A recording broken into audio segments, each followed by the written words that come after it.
Mmh. J'ai dit, si Emmanuel Macron ne démissionne pas, s'il n'est pas fait démissionner tout de suite, s'il ne pousse pas sa démission, si l'esprit des institutions ne le pousse pas à démissionner immédiatement après la dissolution manquée, avec les résultats électoraux invraisemblables qu'on a eus, il ne démissionnera pas, il va jouer la montre, il va tenter de se rattraper le hocher qu'il a un peu abandonné lui-même en jouant des stratégies de paravent successifs. Et c'est exactement ce qu'on a eu avec Michel Barnier, Premier ministre, François Bayrou, Premier ministre, la guerre en Ukraine comme paravent également, je veux dire, où il fait soit le matamor un jour, soit le grand plénipotentiaire sur la scène internationale.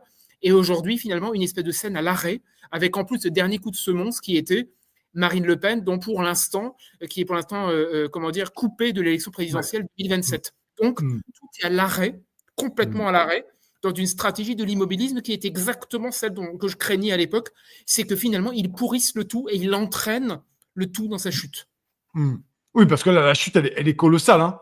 Sur l'économie, sur la démocratie, bon, on en a déjà parlé 1000 fois, sur l'insécurité, l'ensauvagement, le narcotrafic. Enfin, là, c'est une descente aux enfers, mais qui est extrêmement rapide. Moi, c'est ça qui me... Pourtant, je suis Macron depuis très longtemps, mais là, c'est d'une rapidité, c'est fulgurant, c'est même imparable, j'ai envie de te dire, tant qu'il reste là, ce monsieur. Et tu sais, l'écran de fumée, ça tient un temps.